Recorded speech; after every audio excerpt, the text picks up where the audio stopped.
Hello दोस्तों, स्वागत है आप सभी का अपने यूट्यूब चैनल हिंदी साहित्य क्लासेस में। और आशा करती हूँ आप लोग बहुत अच्छे हैं और आने वाले परीक्षाओं के लिए आपकी तैयारी बहुत अच्छे से चल रही है। चलिए आज के प्रैक्टिस सेट में हम बचे हुए क्वेश्चन को सॉल्व करते हैं। कल के प्रैक्टिस सेट में हमने 100 क्वेश्चन को सॉल्व किया था। रीतिकाल हमारा टॉपिक है। रीतिकाल से जो है मैंने 200 क्वेश्चन लिए हैं, जिसको हम 2 भागों में क्वेश्चन को सॉल्व कर रहे हैं। ठीक है। और सरस्वती पांडे गोविंद पांडे का जो टॉपिक है, उसमें जो रीतिकाल का टॉपिक है, उससे जो है मैंने प्रैक्टिस सेट ऑलरेडी करा रखा है। 2 प्रैक्टिस सेट भी है, क्लासेस भी मैंने करा रखा है। तो आप लोग जो है टेलीग्राम चैनल से जुड़ सकते हैं। टेलीग्राम चैनल का मैंने लिंक जो है डिस्क्रिप्शन बॉक्स में दे रखा है, वहाँ से आप ज्वाइन हो सकते हैं। ठीक है। और ज्वाइन होकर आप लोग क्लासेस दे सकते हैं। सब कुछ आपको वहाँ पर मिल जाएगा, PDF भी और लेक्चर भी। ठीक है।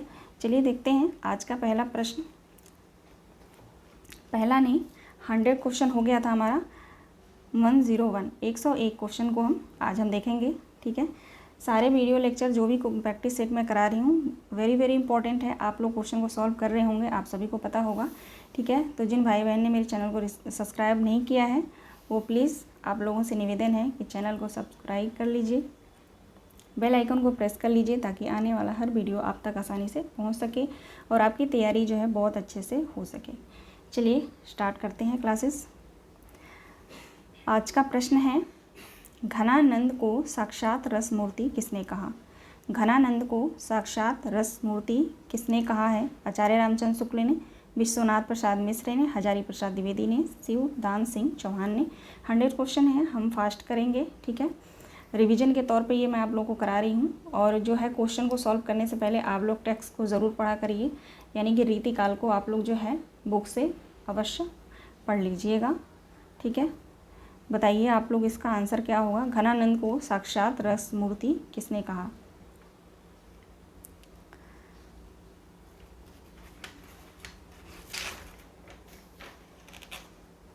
राइट आंसर होगा इसका आचार्य रामचंद्र शुक्ल ने। राइट आंसर होगा आचार्य रामचंद्र शुक्ल ने। आगे बढ़ेंगे। अगला प्रश्न है, वियोग सिंगार का प्रधान मुक्तक कवि कौन है? मतीराम है, घनानंद है, भिखारी दास है, देवकवि है। वियोग सिंगार का प्रधान मुक्तक कवि कौन माने जाते हैं? राइट आंसर होगा घनानंद। राइट आंसर होगा घनानंद। अगला प्रश्न है, घनानंद के जीवन की वह घटना जिसके फलस्वरूप उन्हें वैराग्य हो गया और ये वृंदावन आकर भक्ति साधना करने लगे। इनमें से राइट आंसर क्या होगा देखते हैं। राज दरबार में उचित सम्मान न मिलने के कारण, मोहम्मद शाह रंगीले द्वारा इन्हें बराबर से निष्कासित किया जाना, नादिर शाह के सिपाहियों द्वारा इनका एक हाथ काट डालना। डी ऑप्शन है, प्रियतमा सुजान द्वारा इनके साथ विश्वासघात करना। राइट आंसर इसमें हो जाएगा ऑप्शन डी। ठीक है। डी हमारा राइट जो है ऑप्शन डी हमारा राइट है। अगला प्रश्न है, चंडी चरित किसकी रचना है? आप लोग बताएंगे चंडी चरित किसकी रचना है? गुरु गोविंद सिंह की, पद्माकर, सूर्यकांत त्रिपाठी निराला, सुमित्रा नंदन पंत। राइट आंसर होगा गुरु गोविंद सिंह।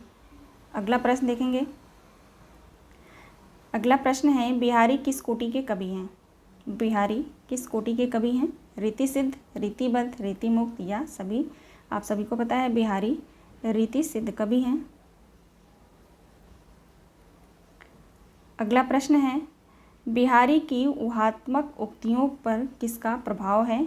दरबारी संस्कृति का, राम काव्य का, फारसी कविता या कृष्ण काव्य का? बिहारी की ऊहात्मक उक्तियों पर किसका प्रभाव है?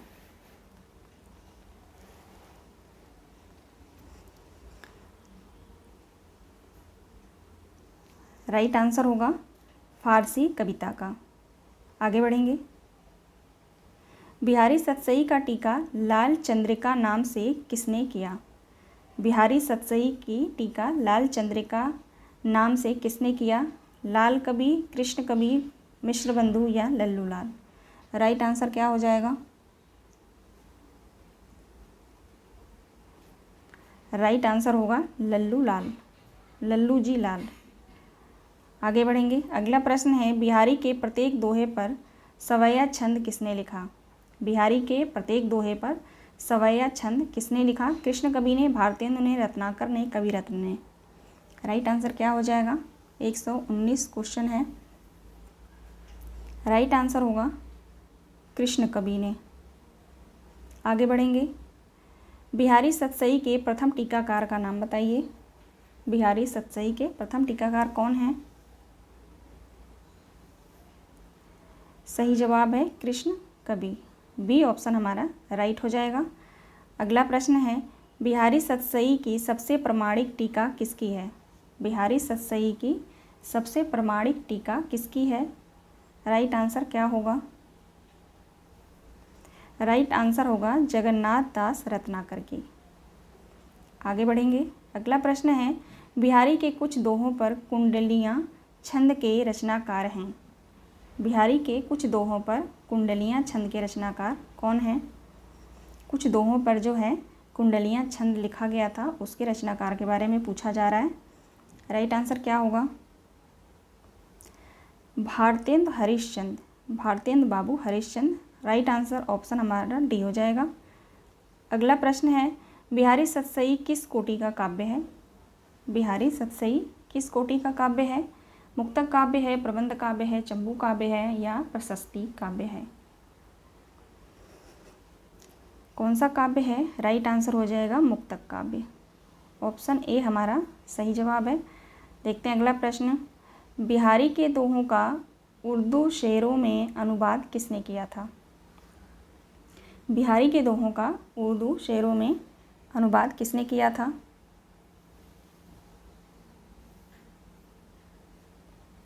सही जवाब होगा मुंशी देवी प्रसाद प्रीतम ने।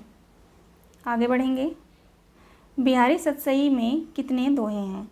आप लोग बताएंगे बिहारी सतसई में कितने दोहे हैं? 500, 610, 713 या 905? राइट आंसर होगा 713, है ना। सही जवाब है ये ऑप्शन सी। बिहारी सतसई में कितने दोहे हैं? 713। आप लोग बताएंगे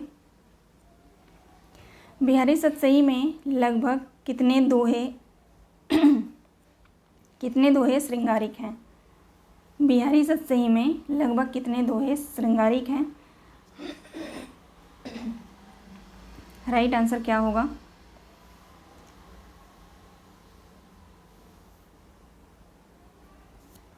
राइट आंसर होगा 600। ऑप्शन डी हमारा सही जवाब है। आगे बढ़ेंगे। अगला प्रश्न है, बिहारी की तुलना पीयूषवर्षीय मेघ से किसने की है? बिहारी की तुलना पीयूषवर्षीय मेघ से किसने की है? राधाचरण गोस्वामी, भारतेंद्र बाबू हरिश्चंद्र, जगन्नाथ दास रत्नाकर या अयोध्या सिंह उपाध्याय हरिऔध ने?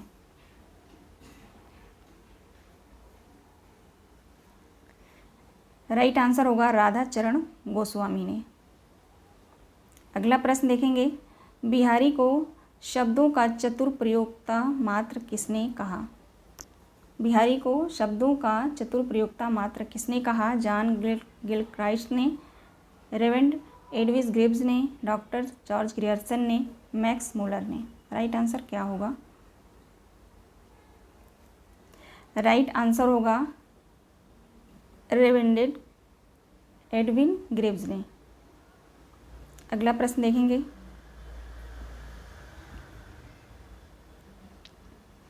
अगला प्रश्न है, कौन सा कारण देव को अधिक प्रभावशाली आचार्य बनाने से रोकता है? थोड़ा 1 सेकेंड आप लोग होल्ड करेंगे।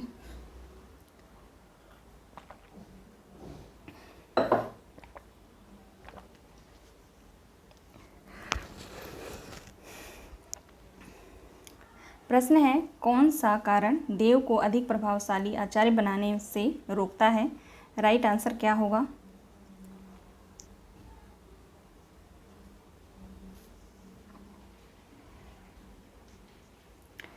क्वेश्चन नंबर क्या है ये? हमने कहाँ तक पढ़ा था? 128, 129 क्वेश्चन होना चाहिए ना, सॉरी 129 क्वेश्चन है। रनित भृंग घंटावली झरित दान मधुनीर में बिहारी ने किसका वर्णन किया है?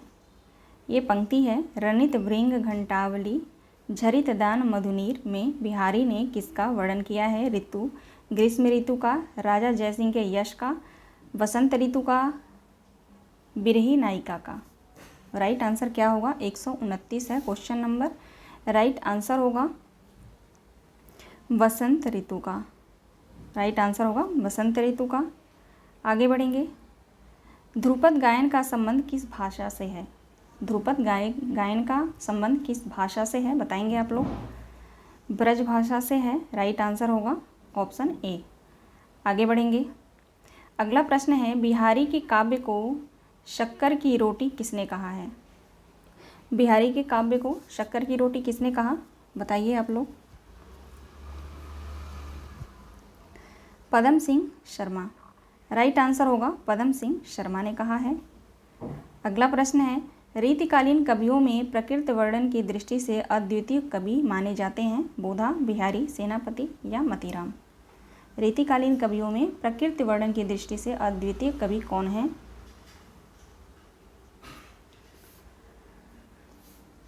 राइट आंसर होगा सेनापति। आगे देखेंगे। अगला प्रश्न है, श्लेष चमत्कार की अद्भुत क्षमता संपन्न कवि कौन माने जाते हैं? श्लेष चमत्कार की अद्भुत क्षमता रखने वाले संपन्न कवि कौन माने जाते हैं? बिहारी, घनानंद, आलम या सेनापति। यहाँ पे घनानंद होगा। ठीक है। राइट आंसर क्या होगा? राइट आंसर होगा सेनापति। ठीक है, सेनापति हमारा सही जवाब है। अगला प्रश्न है, रीतिकालीन कवियों में बिहारी की तुलना किससे की गई है? रीतिकालीन कवियों में बिहारी की तुलना किससे की गई है? देव से, घनानंद से, सेनापति से या रसलीन से। आप लोगों ने पढ़ा होगा बुक में, बिहारी की तुलना किससे की गई है? किस कवि से? देव से की गई है ना? राइट आंसर होगा देव से की गई है। अगला प्रश्न है, शिव सिंह सरोज में कविवर देव के कितने ग्रंथों का उल्लेख मिलता है? शिव सिंह सरोज जो रचना है उसमें कविवर देव के कितने ग्रंथों की रचना मिलता है, उल्लेख मिलता है? राइट आंसर होगा 72। ठीक है। आगे बढ़ेंगे। अगला प्रश्न है, देव का वास्तविक नाम बताइए। देव का वास्तविक नाम क्या था? कवि देव का वास्तविक नाम था देवदत्त। यही नाम था ना? बताएंगे आप लोग, देवदत्त। आगे बढ़ेंगे। नायिका भेद की दृष्टि से पौर्तम रचना करने वाले आचार्य कवियों में सर्वोपरि कौन कवि माने जाते हैं? नायिका भेद की दृष्टि से पौर्तम रचना करने वाले आचार्य कवियों में सर्वोपरि कौन से कवि माने जाते हैं? देव, बृंद, आलम या मुबारक। राइट आंसर होगा देव माने जाते हैं। अगला प्रश्न है, नायिका भेद वर्णन की दृष्टि से प्रमुख ग्रंथ सुखसागर तरंग के रचनाकार कौन हैं? नायिका भेद वर्णन की दृष्टि से प्रमुख ग्रंथ सुखसागर तरंग के रचनाकार कौन हैं? मतीराम, देव, कवि, भिखारीदास, भूषण। राइट आंसर क्या हो जाएगा? राइट आंसर होगा देव कवि। बी हमारा सही जवाब है। आगे बढ़ेंगे। गंगा लहरी किसकी रचना है? गंगा लहरी किसकी रचना है? आसान क्वेश्चन है। राइट आंसर होगा पद्माकर। गंगा लहरी पद्माकर की रचना है। आगे बढ़ेंगे। देव कवि के विषय में कौन सा कथन असत्य है? देव कवि के विषय में असत्य कथन बताना है आपको। देखते हैं। ऑप्शन ए, कवि देव रीतिबद्ध कवि हैं। ये अनेक आश्रयदाताओं के आश्रम में रहे। इनके 20 से अधिक ग्रंथ प्रकाशित हुए हैं। इन्होंने नायिका भेद का वर्णन नहीं किया। राइट आंसर इसमें क्या होगा? असत्य कथन क्या होगा? तो असत्य कथन डी होगा। ये जो है बिल्कुल गलत है। इन्होंने नायिका भेद का वर्णन नहीं किया दिया हुआ है, जबकि इन्होंने नायिका भेद का वर्णन सबसे ज़्यादा किया है। ठीक है, तो राइट आंसर हमारा डी होगा। बाकी तीनों ऑप्शन ये सही हैं। आगे बढ़ेंगे। देव कवि ने सबसे पहले किस ग्रंथ की रचना की? भाव विलास, रस विलास, जाति विलास, नीति शतक सभी देव की रचनाएं हैं। इनमें से पूछा जा रहा है सबसे पहले किस ग्रंथ की रचना की थी देव कवि ने। सबसे पहले रचना किया था भाव विलास। ठीक है, राइट आंसर हमारा ऑप्शन ए होगा। आगे बढ़ेंगे, क्वेश्चन नंबर 142 142 देखेंगे अगला प्रश्न। कौन सा किस कारण देव को अधिक प्रभावशाली आचार्य बनने से रोकता है? कौन सा ऐसा कारण है जो देव को अधिक प्रभावशाली आचार्य बनने से रोकता है? चमत्कार प्रदर्शन, काव्य शास्त्रीय मत विवेचन में विरोधाभास, परंपरागत मान्यताओं का समर्थन, विषय की विविधता।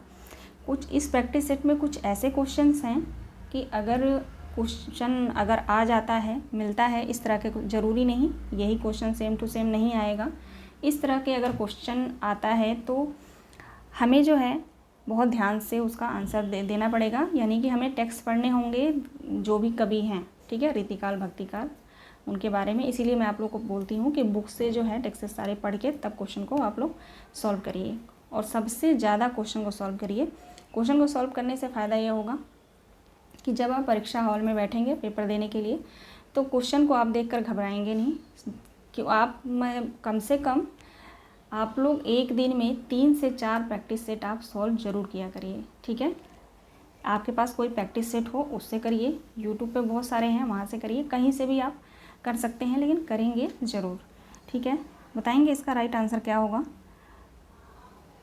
क्वेश्चन क्या है, कौन सा कारण है जिससे देव कवि को अधिक प्रभावशाली बनाने में रोकता है? राइट आंसर होगा काव्य शास्त्रीय मत विवेचन में विरोधाभास, ये हमारा सही जवाब है। ठीक है, आगे बढ़ेंगे। साहित्यानंद किसकी रचना है? साहित्यानंद किसकी रचना है? देव की, वृंद की, ग्वाल की, गोप की? साहित्यानंद जो है रचना है वो किसकी है?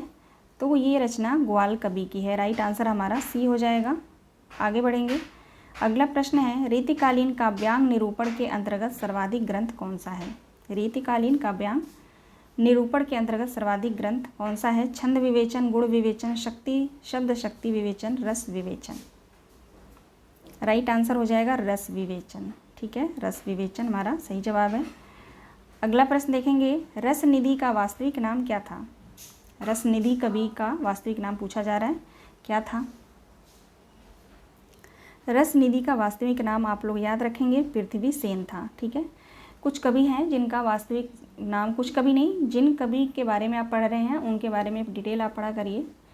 उनकी जो है शिक्षा गुरु, उन्होंने शिक्षा कहाँ प्राप्त की थी, उनके माता पिता का नाम तो बेसिकली याद रहता है, उपनाम कुछ उनको उपनाम मिले रहते हैं, है ना, वास्तविक नाम क्या होता है, तो ये सब जो है इन सब चीज़ों को आप लोग याद रखेंगे।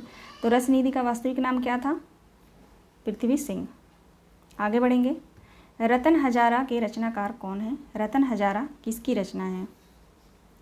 रतन हजारा जो रचना है रस निधि का है। ठीक है, रस निधि कवि का है। आगे देखते हैं,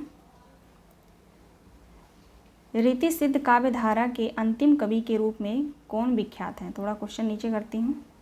हाँ जी, रीति सिद्ध काव्य धारा के अंतिम कवि के रूप में कौन विख्यात है? अंतिम कवि कौन है रीति सिद्ध काव्य धारा के? सही जवाब होगा द्विज देव। रीति सिद्ध काव्य धारा के अंतिम कवि कौन है? द्विज देव हैं। आगे बढ़ेंगे, आलमकृत माधवनाल काम कंदला किस भाषा में है? आलम की रचना है माधवनाल काम कंदला, ये किस भाषा में है? अवधी भाषा में है ये, है ना, अवधी भाषा में है। राइट आंसर हमारा डी हो जाएगा। आगे बढ़ेंगे, थोड़ी आवाज़ मेरी आज स्लो होगी, थोड़ा धीरे बोलूँगी, गले में कुछ प्रॉब्लम है। ठीक है, तो आप लोग मैनेज करेंगे। कहाँ गया क्वेश्चन? हम लोग क्वेश्चन नंबर कितने पे थे? 148 पे थे ना, इधर होगा,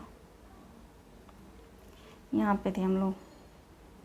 राइट आंसर हो जाएगा अवधी भाषा में। ठीक है, आगे बढ़ेंगे, खंड काव्य श्याम स्नेही के रचयिता कौन हैं? श्याम स्नेही रचना खंड काव्य है एक, ये इसके रचयिता कौन हैं?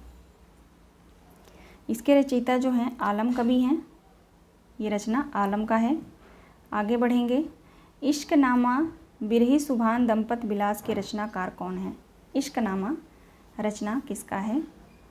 बोधा का है इश्कनामा, और इश्कलता घनानंद का है। ठीक है, आगे बढ़ेंगे। बोधाकृत बिरह वारिश किस प्रकार की रचना है? मुक्तक काव्य है, प्रशस्ति काव्य है, प्रबंध काव्य है या चंपू काव्य है? बोधा की रचना है बिरह वारिश। ये जो है किस प्रकार की रचना है बताएंगे आप लोग। यह एक प्रबंध काव्य है। ठीक है, विरह वारिश जो है प्रबंध काव्य है। बोधा के काव्य की प्रेरक शक्ति है। बोधा के काव्य की प्रेरक शक्ति कौन सा है? राज दरबारी संस्कृति, धन प्राप्ति कामना, सुजान या सुबहान? किससे प्रेरित होकर जो है काव्य लिखते थे? तो राइट आंसर होगा सुबहान, इनकी जो प्रेमिका थी। आगे बढ़ेंगे। गंगा अवतरण के रचनाकार कौन है? गंगा अवतरण किसकी रचना है? राइट आंसर होगा जगन्नाथ दास रत्नाकर।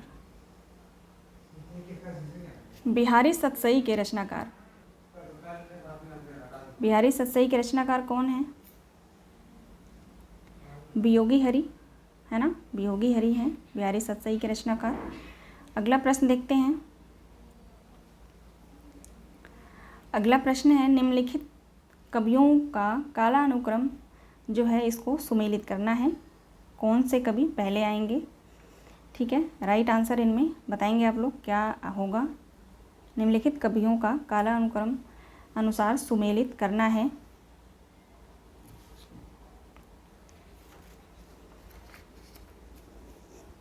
राइट आंसर होगा ऑप्शन सी, कृपाराम केशव सेनापति बिहारी। ठीक है, राइट आंसर हमारा सी हो जाएगा।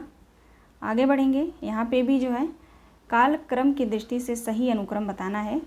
क्वेश्चन नंबर 156, कालक्रम की दृष्टि से सही अनुक्रम क्या होगा? राइट आंसर होगा सुधानिधि, रस रहस्य, रसावण, काव्य निर्णय।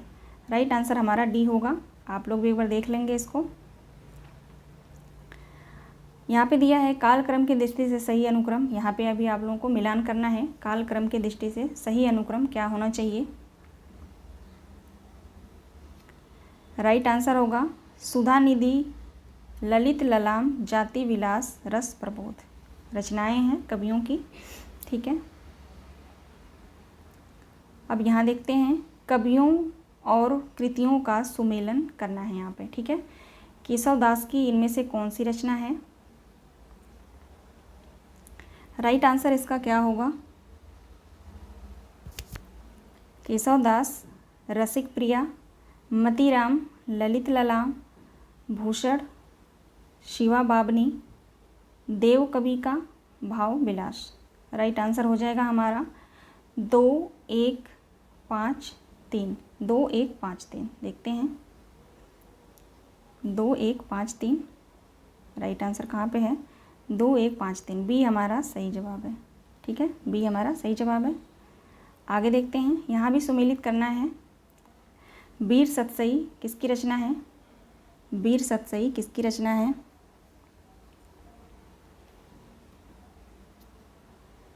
वियोगी हरि, वीर सतसई, वियोगी हरि, बिहारी रत्नाकर, जगन्नाथ दास रत्नाकर, लाल चंद्रिका, लाल चंद्रिका किसकी रचना है? लल्लू लाल जी की। बिहारी सवैया, बिहारी सवैया किसकी रचना है? कृष्ण कवि। राइट आंसर हो जाएगा हमारा 4, 1, 3, 5। 4, 1, 3, 5। ठीक है, देखते हैं। राइट आंसर हमारा सी हो जाएगा 4, 3, 1, 5। आगे बढ़ेंगे। अगला प्रश्न है कालानुक्रम सही अनुक्रम बताना है आप सभी को। इसमें जो है कालक्रम के अनुसार सही क्या होगा? राइट आंसर होगा ऑप्शन ए, पहले रहीम, देव, पद्माकर, प्रताप शाही। ठीक है, आगे बढ़ेंगे, इधर देखेंगे। अगला प्रश्न है, कौन सा असंगत है, इनमें से जो है कौन सा युग्म असंगत है? रस विलास देव कवि का है, व्यंग्यार्थ कौमुदी पद्माकर का है, श्रृंगार निर्णय भिखारीदास का है, रसराज मतीराम का है। इनमें से कौन सा असंगत है ये बताना है। राइट आंसर होगा व्यंग्यार्थ कौमुदी। व्यंग्यार्थ कौमुदी जो है पद्माकर का नहीं है। किसका है? पद्माकर का नहीं है तो प्रताप शाही का। ठीक है, ये जो है प्रताप शाही की रचना है। ठीक है, आगे बढ़ेंगे। यहाँ भी आप लोगों को असंगत युग्म बताना है। भाषा भूषण यशवंत सिंह, ललित ललाम मतीराम, कवि कुल कंठाभरण भूषण पद्माभरण पद्माकर की रचना है। इनमें असंगत क्या है ये बताना है। राइट आंसर होगा कवि कुल कंठाभरण। कवि कुल कंठाभरण भूषण के नहीं है, ये किसका है? तो दूल्हा कवि का है। ठीक है, दूल्हा कवि का है। आगे बढ़ेंगे। आगे भी यहाँ पे असंगत बताना है। कौन सा युग्म असंगत है देखते हैं। छंदमाला केशवदास, छंदसार मतीराम, वृत्त विचार सुखदेव मिश्र, छंदोवर्ण पिंगल बृंद कवि की। असंगत आपको सही साफ साफ दिख रहा है। इससे जो है कई सारी रचनाएं आपको यहाँ पे देखने को मिल रही हैं, तो बहुत अच्छा है। आपको बहुत सारे क्वेश्चन यहाँ पे सॉल्व होंगे। आप लोग ज़रूर प्रैक्टिस से सॉल्व करिएगा। बताइए राइट आंसर यहाँ पे क्या होगा।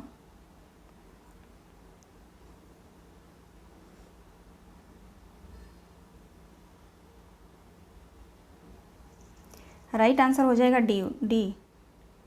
छंदोवर्ण पिंगल जो है बृंद कवि का नहीं है, किसका है? भिखारीदास का। ठीक है, भिखारी।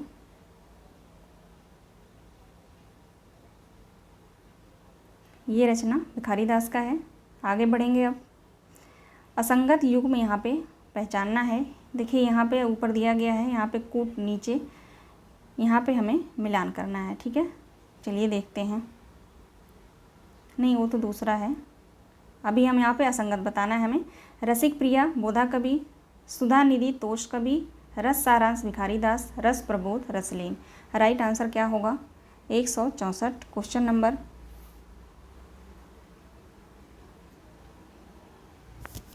रसिक प्रिया बोधा का नहीं है ना। रसिक प्रिया बोधा का कहाँ है? केशवदास का है। ठीक है, केशवदास का है। आगे बढ़ेंगे। निम्नलिखित में से सुमेलित कीजिए। यहाँ पे सुमेलित करना है। चलिए देखते हैं। काव्य कल्प द्रुम किसकी रचना है? बिहारी सतसई, रतन हजारा, श्रृंगार लतिका। काव्य कल्प द्रुम सेनापति का है। सतसई का टीका कृष्ण कवि का है। रतन हजारा किसका है? रस निधि का है। श्रृंगार लतिका द्विजदेव का है। राइट आंसर हो जाएगा हमारा 2 1 5 3। 2 1 5 3 देखते हैं। राइट आंसर बी होगा 2 1 5 3। आगे देखते हैं। आगे भी आपको सुमेलित करना है। यहाँ पे पंक्तियाँ दी गई हैं, यहाँ पे हमें बताना है, आपको बताना है कि कौन सी पंक्तियाँ किसकी है।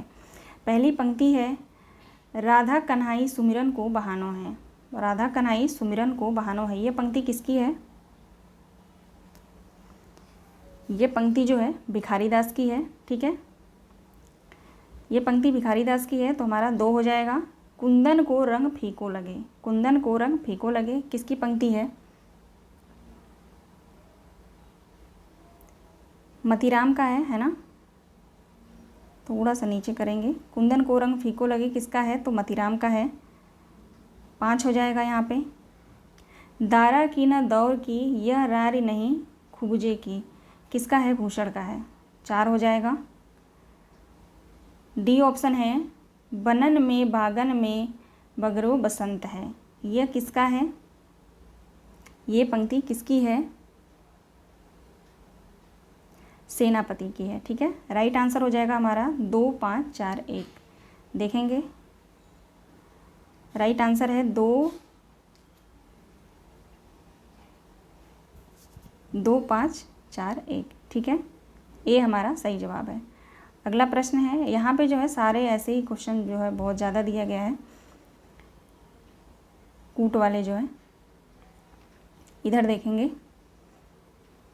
अब यहाँ पे सुमेलित करना है। देखिए, देखी दोपहरी जेठ की छाहो छाहत छाह, लोगा कबित बनावत की वो खेल करी जानो है, अति सूधो स्नेह को मार्ग है, तुलसी गंग दो भय सुखबेन को सरदार। देखी दोपहरी जेठ की, ये किसकी पंक्ति है?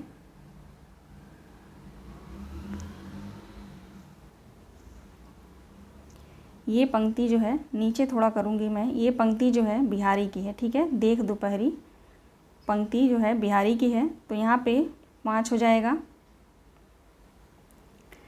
अब है लोगन लोगन कबित की वो खेल करी जानो है, ये पंक्ति किसकी है?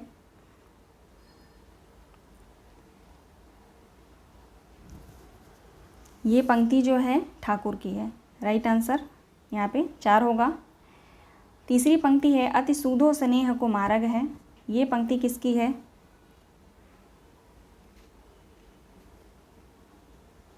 ये पंक्ति घनानंद की है, 1 हो जाएगा। तुलसी गंग दो भय सुखबन को सरदार, ये पंक्ति किसकी है बताएंगे आप लोग?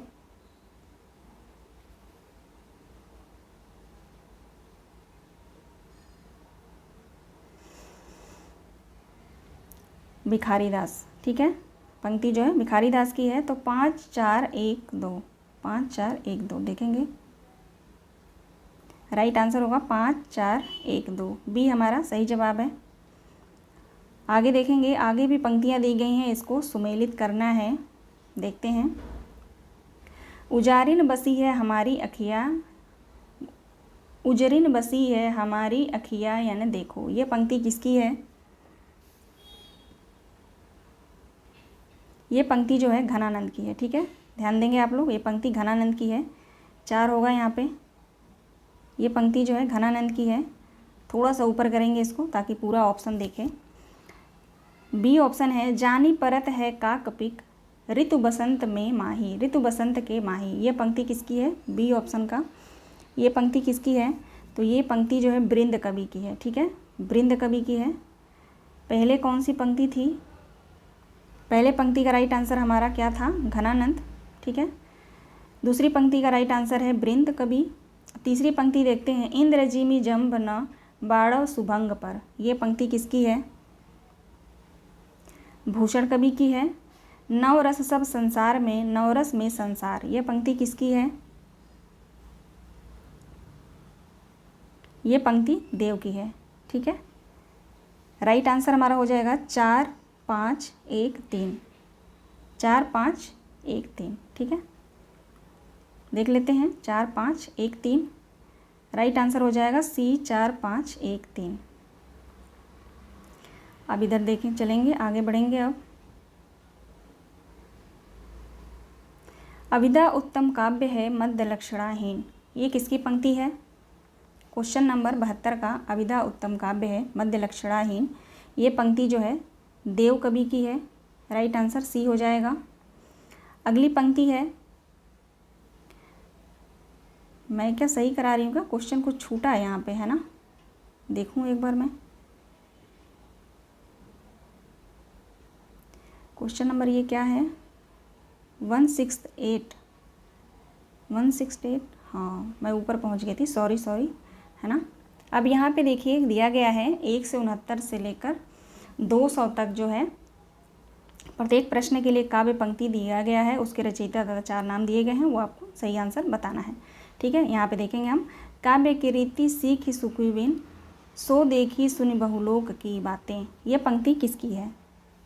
क्वेश्चन नंबर 169, ये पंक्ति जो है भिखारी दास की है। ठीक है, आगे बढ़ेंगे। अगली पंक्ति देखते हैं 170, क्वेश्चन नंबर, थोरे क्रम क्रम ते कहीं अलंकार की रीति, यह पंक्ति जो है किसकी है? ये पंक्ति जो है दूल्हा कवि की है। थोरे क्रम क्रम आप लोग ध्यान रखेंगे, दूल्हा कवि की पंक्ति है ये। अगली पंक्ति देखते हैं, भूषण बिन न बिराजे कविता बनिता मित, फेमस पंक्ति है, बताएंगे आप लोग। राइट आंसर क्या होगा? केशवदास की पंक्ति है ये। ठीक है, ये पंक्ति केशवदास की है। अब यहाँ पे देखेंगे, मैं डायरेक्ट यहाँ पहुँच गई थी पिछली बार, है ना। हाँ, अभिधा उत्तम काव्य है मध्य लक्षणाहीन, यह पंक्ति किसकी है? तो ये पंक्ति जो है देव की है। आगे देखेंगे, डाढ़ द्रुम पलना बिछौना नौ पल्लव के, सुमन झंगूला सोहे तन छवि भारी दे, ये पंक्ति किसकी है? Question number 173। ये पंक्ति जो है देव कवि की है। राइट आंसर डी हो जाएगा।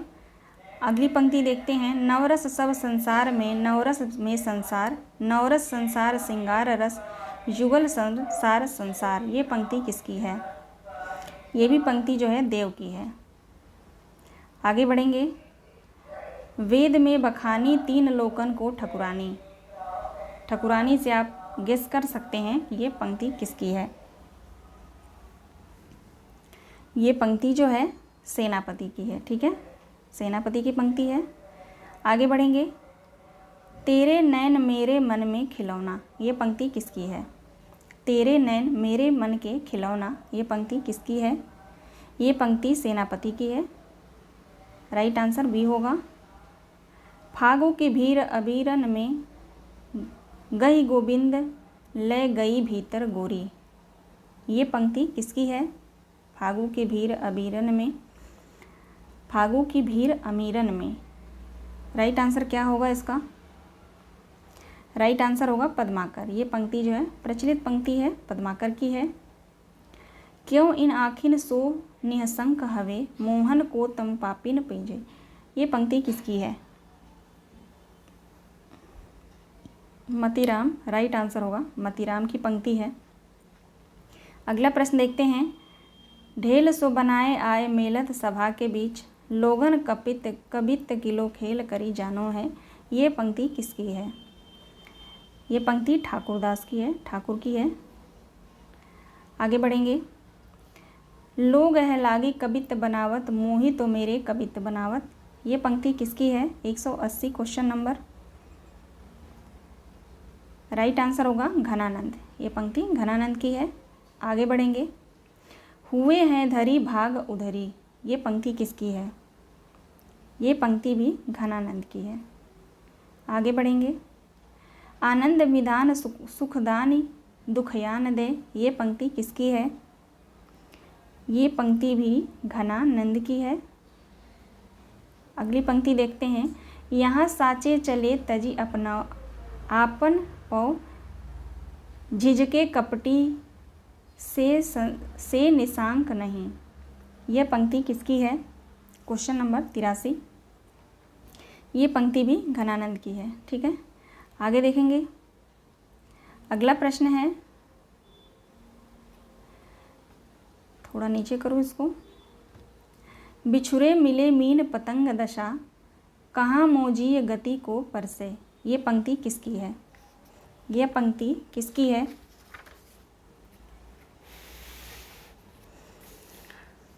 ये पंक्ति भी घनानंद की है। ठीक है, राइट आंसर हमारा बी होगा।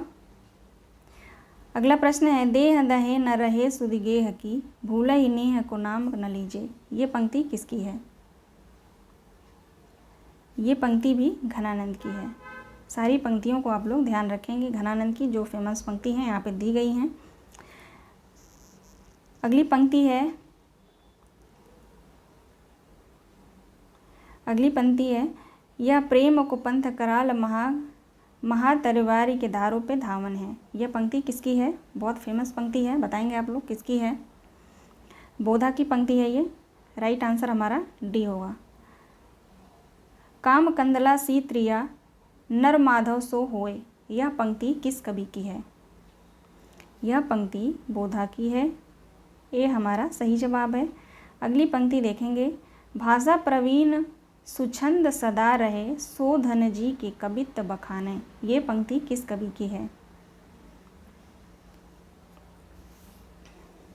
ये पंक्ति जो है आप देखेंगे ब्रजनाथ का है। ठीक है, ब्रजनाथ कवि की है। शिवा जो न होत तो सुनत कौन सबकी, शिवा जी न होत तो सुनत कौन सबकी, आप जो है शिवा से आप पहचान लेंगे कि ये पंक्ति किसकी है? ये पंक्ति भूषण कवि की है। राइट आंसर हमारा सी हो जाएगा।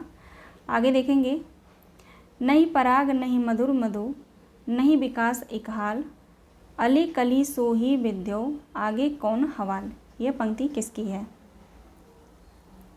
ये पंक्ति बिहारी दास की है ना, बिहारी की है। आगे बढ़ेंगे।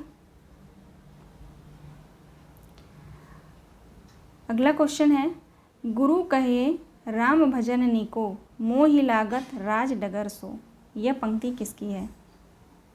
गुरु कहे हो राम भजन नीको मोहि लागत राज डगर सो, ये पंक्ति ब्रजनाथ की है। ठीक है, ब्रजनाथ की है।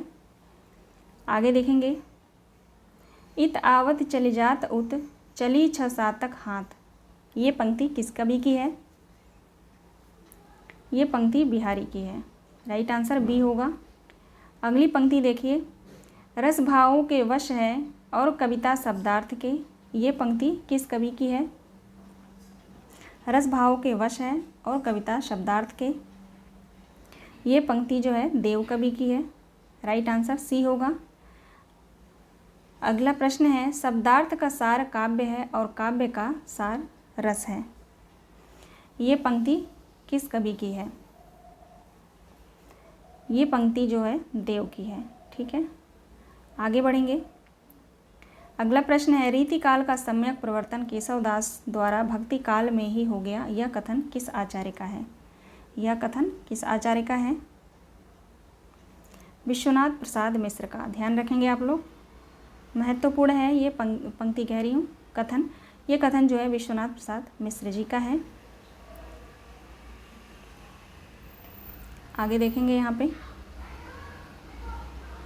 अगला प्रश्न है, काव्य परंपरा को न मानने वाला काव्य अंधा, शब्द प्रयोग के औचित्य का प्रयोग न मानने वाला काव्य बधिर, छंद दोष से मुक्त काव्य पंगु, अलंकार रहित काव्य नग्न और अर्थ के रहित काव्य मृतक तुल्य है, यह जो कथन है किसका है? यह कथन किस आचार्य का है बताएंगे आप लोग। यह कथन जो है केशवदास का है। ठीक है, ध्यान रखेंगे आप लोग, केशवदास का है। आगे बढ़ेंगे। मेरी जानकारी में बिहारी जैसी रचनाएं यूरोप की किसी भी भाषा में नहीं मिलती, यह कथन किसका है? यह कथन किसका है? आप लोग जो है यूरोप से आप लोग पहचान सकते हैं, जॉर्ज ग्रियर्सन का है। आगे बढ़ेंगे। किसी भी कवि का यश उसकी रचनाओं के परिमाण के हिसाब से नहीं होता, गुण के हिसाब से होता है। मुक्तक काव्य में जो गुण होना चाहिए वह बिहारी के दोहों में चरम उत्कर्ष पर पहुंचा है, इसमें कोई संदेह नहीं। यह किसका है? किस कवि का है ये? आचार्य रामचंद्र शुक्ल ने कहा है ऐसा। ठीक है, राइट आंसर डी हो जाएगा। आगे बढ़ेंगे। अगला प्रश्न है, केशव अलंकारवादी कवि हैं, यह किसने कहा है? रामचंद्र शुक्ल ने कहा है। ठीक, आगे बढ़ेंगे। लास्ट क्वेश्चन है आज का हमारा। ये घनानंद, यानी ये घनानंद के बारे में कहते हैं, साक्षात रसमूर्ति और ब्रज भाषा के प्रधान स्तंभों में गिने जाते हैं या हैं, यह कथन किस आचार्य का है? आचार्य रामचंद्र शुक्ल का है। ठीक, चलिए हमारा जो है प्रैक्टिस सेट यहाँ 200 क्वेश्चन कंप्लीट होता है। आशा करती हूँ आप लोग को क्वेश्चन पसंद आए होंगे, तो लाइक सब्सक्राइब जरूर कर दीजिएगा, बेल आइकन को प्रेस कर लीजिएगा और एक छोटा सा कमेंट जरूर करिएगा आप लोग। ठीक है, मिलते हैं नेक्स्ट वीडियो में। आप सभी दोस्तों का बहुत बहुत धन्यवाद और आप सभी लोग अपना ख्याल रखिएगा।